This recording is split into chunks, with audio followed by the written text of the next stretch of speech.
Hello everyone, Uttarakhand academy के इस online portal पर आपका स्वागत है।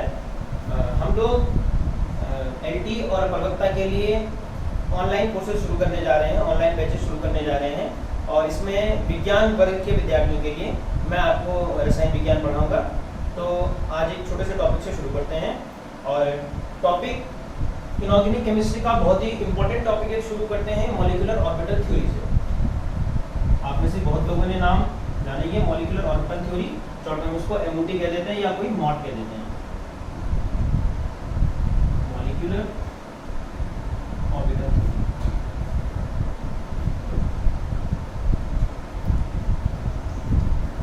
एटॉमिक ऑर्बिटल से आप लोग बहुत अच्छे से परिचित हैं कि एटॉमिक ऑर्बिटल्स क्या होते हैं। हमको ये पता है कि जहाँ पर आपका इलेक्ट्रॉन्स जहाँ पर रहते हैं वो एटॉमिक ऑर्बिटल्स होते हैं। हालांकि आपको ऑर्बिट और ऑर्बिटल में कंफ्यूज नहीं करना है कि ऑर्बिट क्या है। ऑर्बिट आपका वो 3 डायमेंशनल स्पेस होता है जहाँ पर जो आपका इलेक्ट्रॉन है वो रिवॉल्व करता है and orbital is that 3 dimensional space जहाँ पर इलेक्ट्रॉन रहता है। तो एटॉमिक ऑर्बिटल्स के कॉम्बिनेशन से भी आप परिचित हैं, आप हाइब्रिडाइजेशन से भी अच्छी तरीके से परिचित हैं। आप जानते हैं कि जब एटॉमिक ऑर्बिटल आपके कंबाइन करते हैं, जब 2 एटॉमिक ऑर्बिटल आप आपस में कंबाइन करते हैं तो मॉलिक्यूलर ऑर्बिटल का फॉर्मेशन करते हैं। हमने कहा जब, और एमओटी का बेसिक प्रिंसिपल भी यही है कि जब आपके 2 एटॉमिक ऑर्बिटल आपस में कंबाइन करते हैं through LCAO, through the linear combination of atomic orbital, तो वो मॉलिक्यूलर ऑर्बिटल का फॉर्मेशन करते हैं। अब इन मॉलिक्यूलर ऑर्बिटल में से सपोज मैं आपको बता देता हूँ, सपोज ये आपका कोई एटॉमिक ऑर्बिटल है, ये आपके दूसरे एटम का एटॉमिक ऑर्बिटल है। ये एटम आपके सेम भी हो सकते हैं और डिफरेंट भी हो सकते हैं।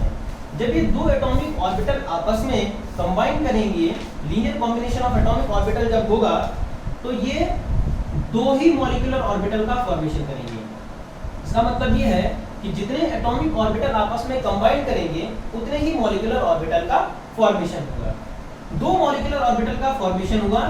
इस मॉलिक्यूलर ऑर्बिटल को, एक मॉलिक्यूलर ऑर्बिटल की एनर्जी आपकी कम है, दूसरे मॉलिक्यूलर ऑर्बिटल की एनर्जी ज्यादा है। जिस मॉलिक्यूलर ऑर्बिटल की एनर्जी कम है उसको हम कहते हैं बॉन्डिंग मॉलिक्यूलर ऑर्बिटल और BMO, बॉन्डिंग मॉलिक्यूलर ऑर्बिटल। दूसरा मॉलिक्यूलर ऑर्बिटल जो आपस में जो आपका बना है, इसकी एनर्जी ज्यादा आप इनसे देख रहे हैं और इसका नाम हम कहते हैं anti bonding molecular orbital. The question is that कि बॉन्डिंग मॉलिक्यूलर ऑर्बिटल और एंटी बॉन्डिंग मॉलिक्यूलर ऑर्बिटल का फॉर्मेशन कैसे हो। जब हम लोग आपस में एटॉमिक ऑर्बिटल के कंबाइन होने की बात कर रहे थे या ओवरलैप होने की बात कर रहे थे, तो कोई भी एटॉमिक ऑर्बिटल आपस में 2 तरीके से कंबाइन हो सकता है। या तो फॉर एग्जांपल मैं ये P का एक ऑर्बिटल ले लेता हूं, ये कोई मैं दूसरा ऑर्बिटल ले लेता हूं। सपोज ये P ऑर्बिटल आपस में कंबाइन कर रहे हैं, ये आप देख रहे हैं, ये पॉजिटिव लोब है इसका, ये इसका पॉजिटिव लोब है। पॉजिटिव और नेगेटिव से आपको कंफ्यूज नहीं करना है। This positive and negative are not charges, ये कोई चार्ज नहीं है, ये सिमेट्रीज है। इसका मतलब ये है कि जब सेम सिमेट्री के लोग आपस में ओवरलैप करेंगे तो ओवरलैपिंग अच्छी होगी। तो सेम सिमेट्री के ऑर्बिटल जब आपस में ओवरलैप करेंगे, यानी कि ये प्लस प्लस या माइनस माइनस जब आपस में ओवरलैप करेंगे तो मॉलिक्यूलर ऑर्बिटल का, बॉन्डिंग मॉलिक्यूलर ऑर्बिटल का फॉर्मेशन होगा। या आप ये भी कह सकते हैं कि जब जो ऑर्बिटल आपस में इन फेज ओवरलैप करेंगे तो बॉन्डिंग मॉलिक्यूलर ऑर्बिटल के एम्पलीट्यूड आपका ऐड हो जाएगा, तो बॉन्डिंग मॉलिक्यूलर ऑर्बिटल का फॉर्मेशन करेंगे। जब ये ऑर्बिटल आपस में आउट ऑफ फेज ओवरलैप करेंगे, आउट ऑफ फेज ओवरलैप करने का मेरा मतलब ये है, सपोज ये आपका नेगेटिव है या आपका पॉजिटिव सिमेट्री का ऑर्बिटल है, ये नेगेटिव इस पॉजिटिव से ओवरलैप कर गया। इसका मतलब ये है कि इन दोनों की सिमेट्री अलग अलग है और जब दोनों की सिमेट्री अलग अलग होगी तो ऑर्बिटल की जो ओवरलैपिंग होगी वो अच्छे से ओवरलैपिंग नहीं हो पाएगी। इसका मतलब कि आपका जो मॉलिक्यूलर ऑर्बिटल बनेगा वो हाई एनर्जी का एंटी बॉन्डिंग मॉलिक्यूलर ऑर्बिटल का फॉर्मेशन होगा। तो ये थोड़ा सा बेसिक प्रिंसिपल है। अगर आपकी इन फेज ओवरलैपिंग हो रही है तो बॉन्डिंग मॉलिक्यूलर ऑर्बिटल का फॉर्मेशन होगा, स्टेबल मॉलिक्यूलर ऑर्बिटल का फॉर्मेशन होगा, और अगर आपकी आउट ऑफ फेज ओवरलैपिंग हो रही है तो एंटी बॉन्डिंग मॉलिक्यूलर ऑर्बिटल या अनस्टेबल मॉलिक्यूलर ऑर्बिटल का फॉर्मेशन होगा। अब आते हैं एग्जांपल्स के ऊपर, 1 बाय 1 एग्जांपल शुरू करते हैं। सबसे सिंपलेस्ट मॉलिक्यूल हाइड्रोजन से हमको एमओ डायग्राम बनाना है हाइड्रोजन का, ammo diagram of hydrogen, molecular orbital diagram of H2।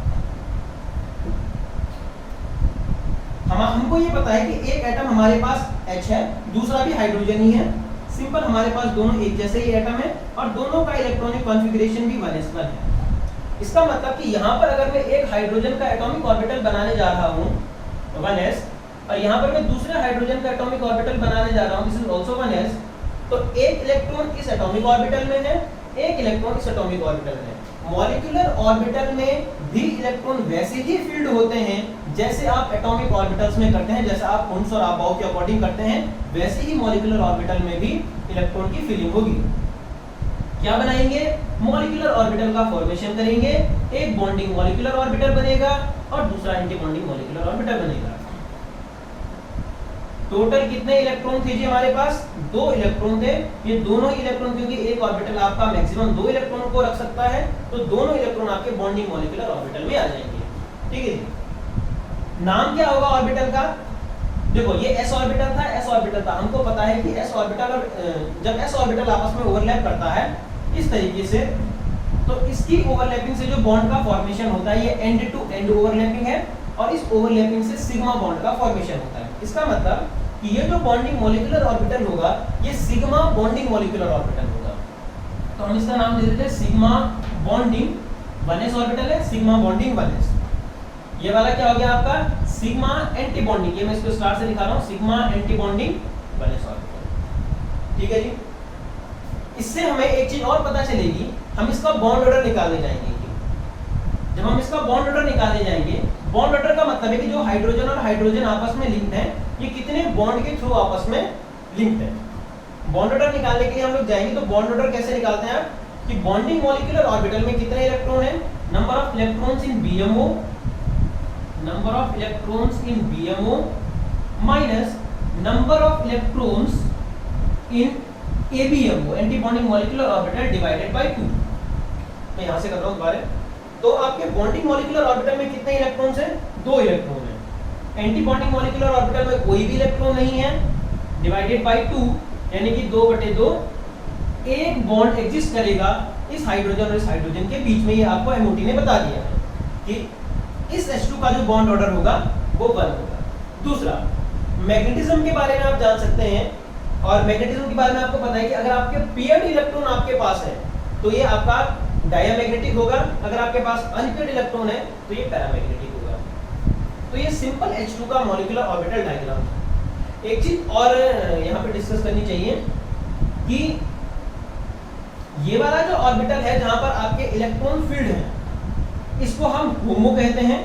होमो का मतलब है highest energy highest occupied molecular orbital, highest occupied molecular orbital ये हमारे पास है। जो ये ऑर्बिटल हमारे पास है जो खाली है, जो अनऑक्यूपाइड है, ये हमारे पास ल्यूमो है। तो ये होमो और ल्यूमो का कंसेप्ट है, इसको हम बाद में डिटेल से डिस्कस करेंगे, सोमो को भी डिस्कस करेंगे। दूसरा एग्जांपल ले लेते हैं, इसके बाद चलते हैं हीलियम का। आप लोग कर सकते हैं, वैसे एक बारी कर देते हैं molecular orbital diagram of helium. Helium के लिए करते हैं, हीलियम आल्सो 1s2 He2 का बनाएंगे 1s2।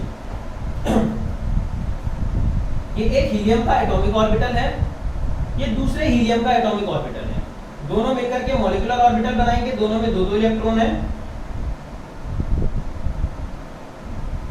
एक बॉन्डिंग मॉलिक्यूलर ऑर्बिटल, एक anti bonding molecular orbital. Bonding molecular orbital में टोटल आपके 4 इलेक्ट्रॉन है, तो 2 इलेक्ट्रॉन आपके इस ऑर्बिटल में आएंगे, 2 इलेक्ट्रॉन आपके इस ऑर्बिटल में जाएंगे। अब आप लोग अगर बॉन्ड ऑर्डर निकालने के लिए जाएंगे तो आप पाएंगे कि बॉन्डिंग में कितने इलेक्ट्रॉन्स हैं? 2।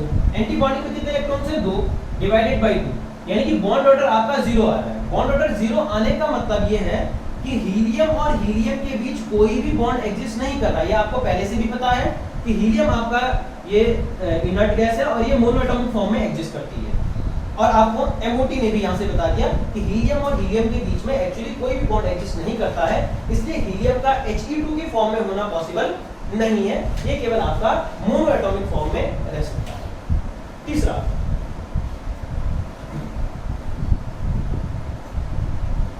अगर आप लिथियम का केस लेंगे तो लिथियम के केस में क्या हो जाएगा, लिथियम के केस में एक 1s2 और 2s1 एक s ऑर्बिटल आपकी और बढ़ जाएगी, ठीक है। तो लिथियम के केस में आपका क्या हो जाएगा, मैं जल्दी जल्दी आपको डिस्कस कर देता हूं सारे। लिथियम के केस में आपका क्या हो जाएगा, लिथियम आपका हो जाएगा 1s2 2s1। आप चाहें तो ये 1s2 वाले को स्किप भी कर सकते हैं यहाँ से, क्योंकि बॉन्डिंग और एंटी बॉन्डिंग में बराबर इलेक्ट्रॉन होंगे, या आप बना भी सकते हैं। ये 1s ऑर्बिटल है,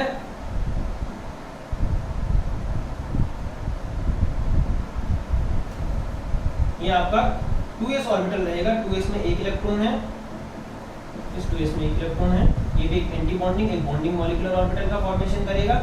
टोटल 2 इलेक्ट्रॉन हुए आपके। ये कौन सा आपका सिग्मा बॉन्डिंग 2s, ये कौन सा था आपका सिग्मा स्टार 1s, ये कौन सा था आपका सिग्मा बॉन्डिंग 1s, ठीक है जी।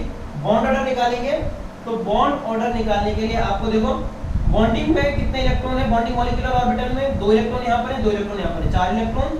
एंटी बॉन्डिंग में 2 इलेक्ट्रॉन है, यानी कि लिथियम और लिथियम के बीच आपका एक बॉन्ड एग्जिस्ट करेगा, और उसका जो बिहेवियर होगा वो कैसा होगा, ड्यू टू पेयर्ड इलेक्ट्रॉन ये आपका डायमैग्नेटिक बिहेवियर शो करेगा, मैग्नेटिक। आगे बढ़ते हैं। बेरिलियम आप लोग बना लोगे, बेरिलियम क्योंकि आपको यहाँ पर 2 इलेक्ट्रॉन और बढ़ाने हैं। बोरोन के केस में आते हैं, क्योंकि बोरोन के केस में आपको p ऑर्बिटल को इंट्रोड्यूस करना है।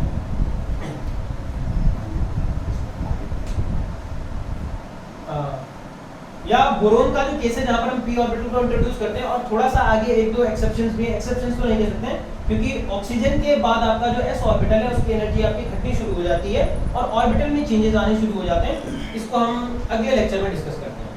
Okay, thank you.